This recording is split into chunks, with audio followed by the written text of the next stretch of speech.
Every rink, including this one, is a product of the Bobby Orr era, the heyday of the Bruins, and the explosion of rinks around it. My nephew's 7, 9, 10, and they're Bobby Orr fans. He's kind of lived on in Bruins' legacy and history. In the early 1960s, there was more black than gold as the Bruins endured an 8-year playoff drought, the longest in the team's history. Even though they weren't good, you're from Boston, so they're your team. It literally was a very grainy experience to be a Bruins fan watching on television in suburban Boston. Enter Bobby Orr, the ultimate connector of Bruins hockey fans for generations to come, would join the Bruins as an 18-year-old. Remember, like it was yesterday, all the players are just good, but they took me under their wings and looked after me. We got along very well. He just wanted to play hockey, and he did. Bobby arrives with his crew cut, and then it all kind of changes. After years in the desert, it was just magical. I don't know whether it was like poetry to me. Right now, I can close my eyes and I can see Bobby skating up that ice. Orr was a magician out there, and people loved it. The demand to see Orr in his second year grew, just as the Bruins game shifted to TV 38 in color. Broken up by Bobby Orr. It's like the scene in The Wizard of Oz where the screen goes from black and white to color, you know. And the camera work got better. More people could enjoy it. This was must-see TV before there was must-see TV.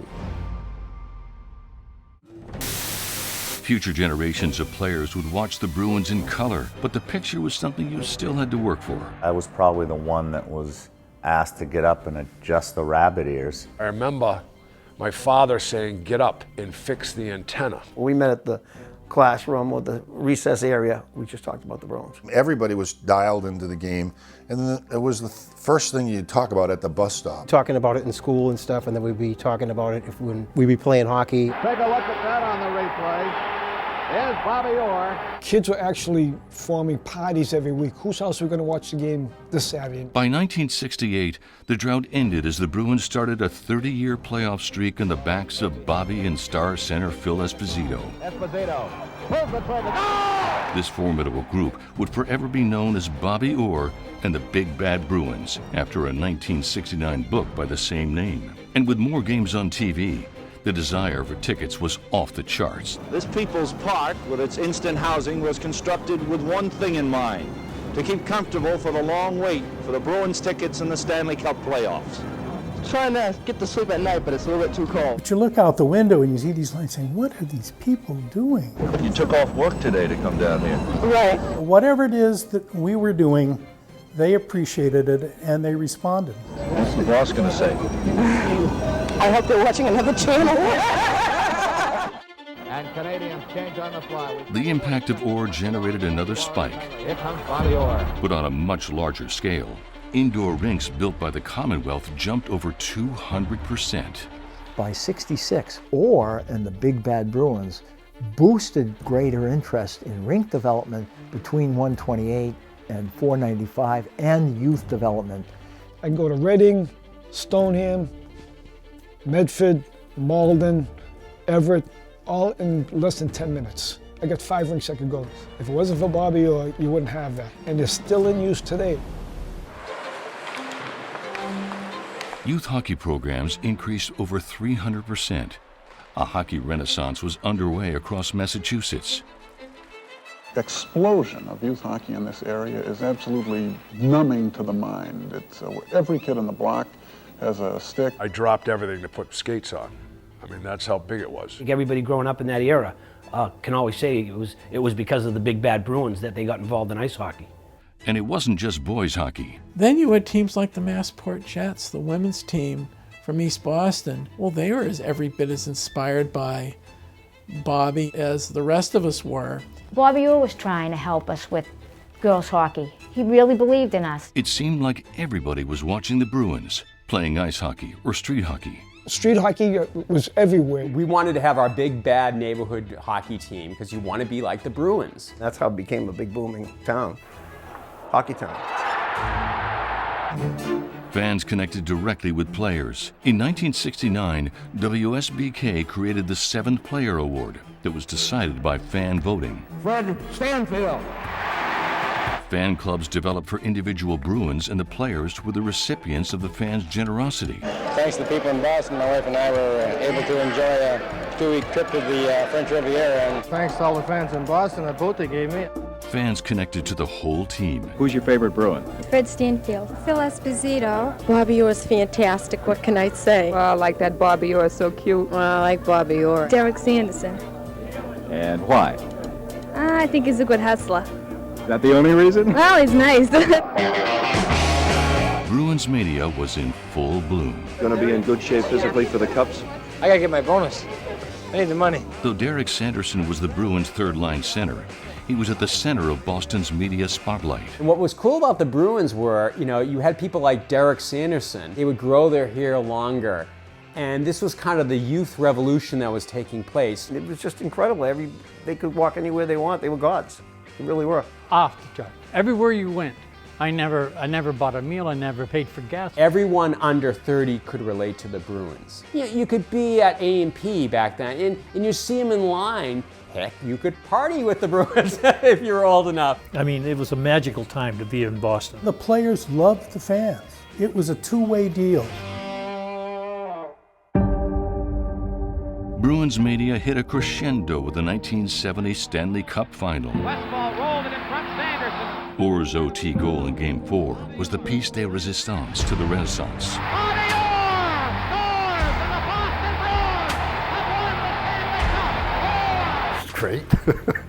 It was wild. The roar is deafening here in Boston as they bring the Stanley Cup out onto the ice. You'd have Jesus, John F. Kennedy, and Bobby Orr. The crowd loving every moment of it.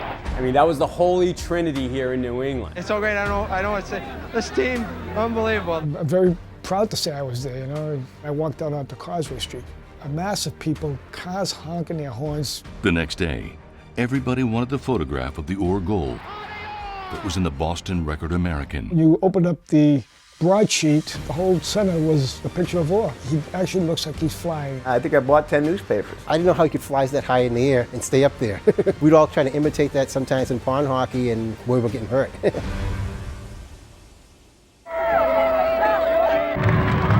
Days later at the parade, fans could reach out and touch their heroes, and many of them did.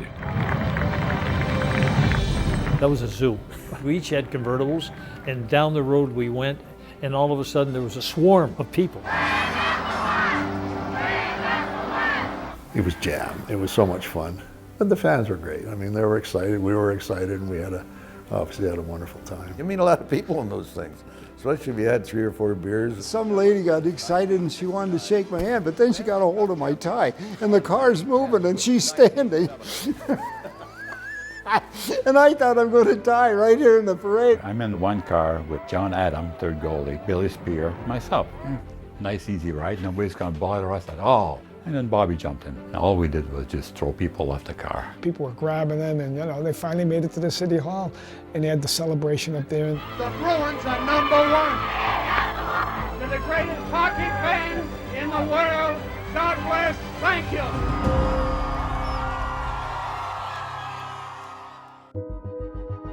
The Bruins built on that Cup euphoria the following seasons. With 90% of their games broadcast in 1971, even more people were watching. The Bruins brought the Cup back home in 1972, where they were greeted by rabid fans at the airport. We had to go around once because there were people all over the tarmac. That was something to be part of at the airport. It was a sea of people. They loved you, you were special, and it was a big thank you. Orr and the Big Bad Bruins continued to break records in front of Boston Garden capacity crowds over the next 3 seasons. The New England Patriots under Tom Brady, as big as they've been over the last 20 years, Orr, Esposito, Sanderson, they were bigger. The Bruins, much like a rock band, began to splinter apart after the 1972 championship. Eventually, Esposito was traded, and Orr left via free agency. The end of the era, and the beginning of a new one. In 1975, Jeremy Jacobs bought the Boston Bruins and the Boston Garden. just a valuable opportunity. It's one of those things you just don't pass up. Jacobs brought stability to the franchise, while the team rebranded itself to form a culture that would reflect Boston's toughness and capture its interest. Oh, what a hip check by Busick. A century of Boston Bruins hockey is presented by Plymouth Rock, the official auto insurance program of the Boston Bruins.